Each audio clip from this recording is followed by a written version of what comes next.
So we'll get started. Um, just testing some different mic configurations. Alrighty. This will be another pretty quick episode. I didn't want to run it through anything too detailed. Biggest change, for the most part, is you will notice that I have changed servers.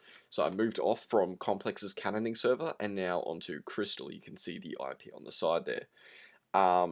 That's for a few reasons. One, for the most part, I just use the Complex cannoning server to test cannons finally on Complex before I do actually test them on the field.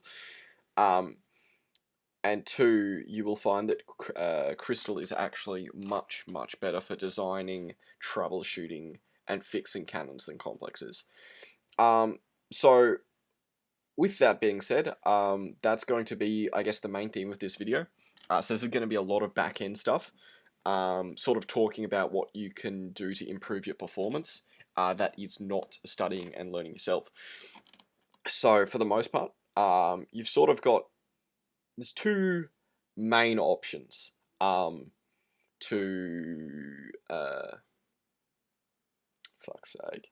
So there's two main options to basically design and develop your own cannons for 1.18.2. The first one, and this is the one I use, is Crystal play.crystaldev.co. This is I think it's a $7 paid whitelist. But if you're looking to do this, if you're looking to really sort of cement yourself in the community, this is the way to do it. This is where pretty much all the good cannons go. To Crystal is it's a fairly small, but it is a very active player base for the most part, and you get a good range of different cannoners from all sorts of different servers. It's pretty racist, which is pretty normal for a cannoning server, to be fair. But yeah, I like it here. It's generally a pretty good community, pretty good server.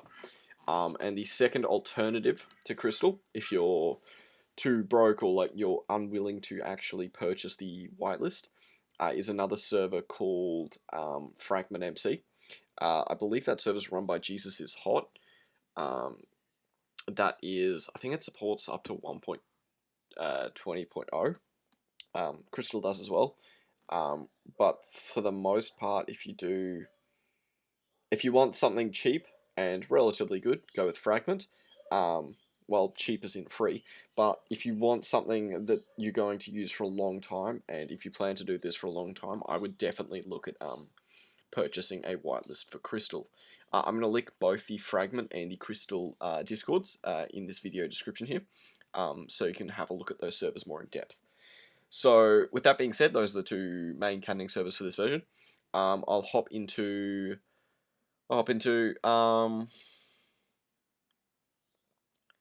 I guess I will just hop into some of the mods you can use, I guess. So for the most part, I see most people using Alpine. I personally actually don't use any mods, but I have seen that Alpine gets very good reviews, so I would recommend Alpine. Fragment Utils, I'm not sure if that's still being developed, but Jesus Holt, the owner of Fragment, actually developed a sort of a factions clan, I guess. It's mostly for cannoning. But yeah, for the most part, if you want like I guess the most popular heads up display slash client factions client in this version, I would go with Alpine. I'm not, as I said, I don't use any mods or clients for the most part. But if you're going to use something, use Alpine. One mod that I would recommend actually using, and I have it on at all times, is replay mod. It's actually really handy if you're having a cannon blow and you don't know what's blowing it, especially on a server where you can't roll back a cannon, you can't paste in cannons. I would just go through the replay, try and work out exactly where it blew up, and then go from there. So I've always got replay mod on 24/7. That's another big one. And it's kind of hard to forget this, Lightmatica. If you don't have it, you're not going to be building cannons. Get Lightmatica, get familiar with the functions of it. I've got a massive library worth of shit in here.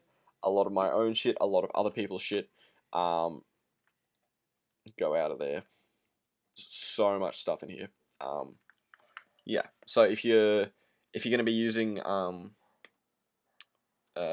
one mod, it's got to be Lightmatica.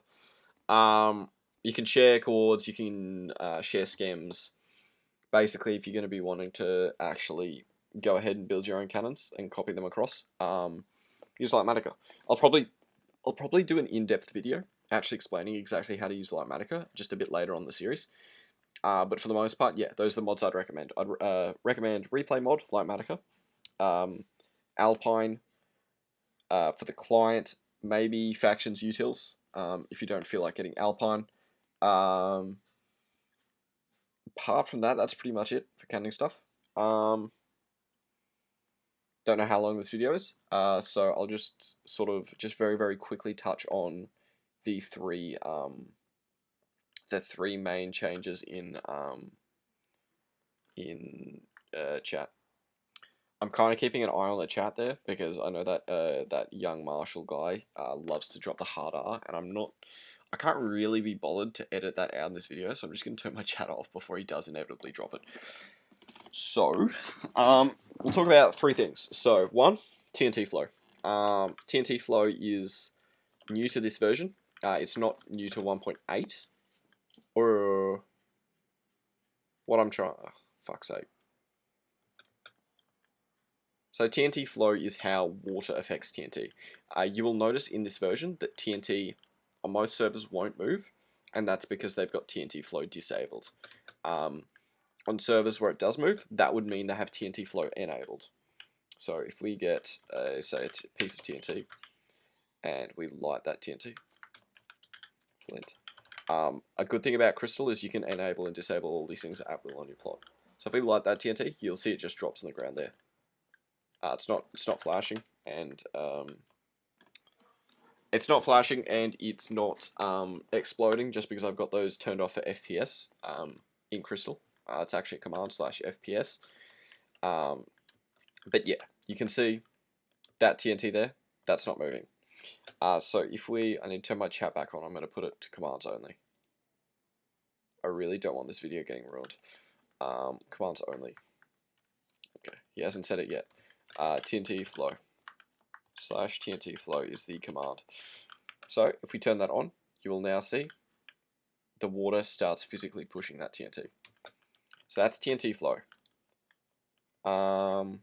Yep, it's pretty simple. TNT flow off just means it's just going to sit in the water. And TNT flow on means it's going to spread out in the water. So this series is most focused on complex. It can be applied for other servers, but TNT flow off is going to be the most common one in the version. So if you're setting up your crystal world settings for the first time, TNT flow is off. The second one we're going to talk about is TNT spread.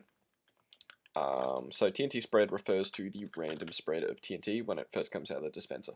So you will notice that on, say, at the moment on crystal I've got it off. You can see that there is no... The TNT spawns straight out the front of the dispenser, drops instantly. You can see there. So if we go TNT spread, so you can see down in the bottom left there, it says TNT velocity XYZ. So that means when this gets dispensed out of this dispenser, it's going to have a random set of velocities applied to it in all three of the axes. So your X, your Y, and your Z. So if we fire it again, you can see it does like a little jump and it moves just to the side there. If we fire it again, another little jump, it's just moved a tiny bit to the right. Do it again, tiny bit to the right. You can see how annoying that is. As a default, this is off. So that's TNT spread. It defaults to off. So if we turn that back off.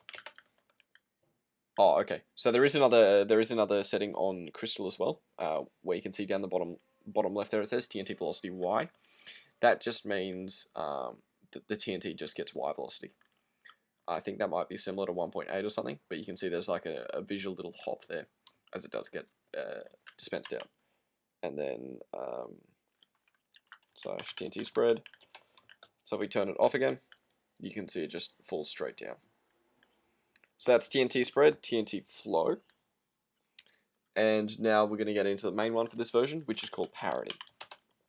So in a nutshell, what Mojang basically did to completely screw everyone over, I think this is in version 1.9, They physically changed the hitboxes, or where the explosion originates from, for TNT and sand. So in 1.8, it might have been at like Y 0.51 or something, where like or it might have been 0.49. I think it was 0.49. Where the TNT actually has like the center of mass almost at 0.49 when it's lit. So that's when where your explosion is going to be centered. However, after 1.9, your TNT, I'll turn hitboxes on for this. Function F3 and B turns on hitboxes, but you should see that when you light that, okay, it's up high. So if we go TNT spread, or wait, slash parity. It's enabled? Do I have it off in the beginning? I get myself confused. Might just be version.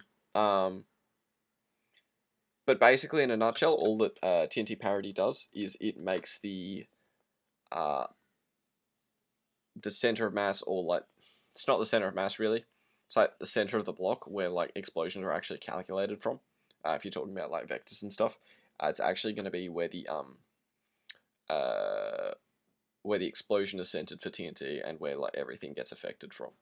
So basically, in a nutshell, with parity off, what would be happening is if you have, say, a piece of TNT and a piece of sand in an identical block, because that sand has a different hitbox there, your sand could be going in a pattern like this,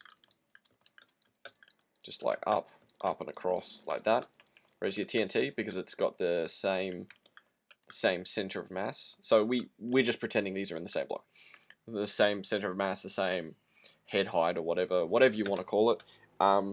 Since it's got the same as the normal TNT, you'll see that it'll just like slide along the ground like that, whereas the sand will actually like physically take an upwards path. All modern servers, they all have parity off, or on, sorry. So when parity is on, the heights are equal, and then when the heights are equal, you're just going to be getting a pattern like that TNT there, but the sand's also going to be following that exact same path. I have cannoned with TNT spread off. I have cannoned with TNT flow on, and I have cannoned with parity off. It was an absolute nightmare. I'm not going to be covering those in this series because this is just focused for complex. TNT flow is going to be off, parity on, TNT spread off. I refuse to go through the trauma that I had to endure to get cannons working without those settings on. I'm not doing that again. So if you're here to learn about those other things, you can still relate most of the TNT mechanics in this video to everything else. I'm just not going to touch on that anymore. So with that being said, in the next episode, we'll take a deep dive and actually, for the first time out of 4 episodes, we'll actually talk about TNT, which is kind of funny, considering the fact that they're called TNT cannons. They're called cannons. Their main component is TNT, and I haven't touched on it yet. So we'll talk about that next in the next episode. And apart from that, I think that pretty much sums it up. So yeah, I'll catch you all later. Might do a video tomorrow, might not. Just depends on how I feel. I don't have a schedule, so if you see a video, great. If you don't, well, sucks for you. I got a life. I gotta live it.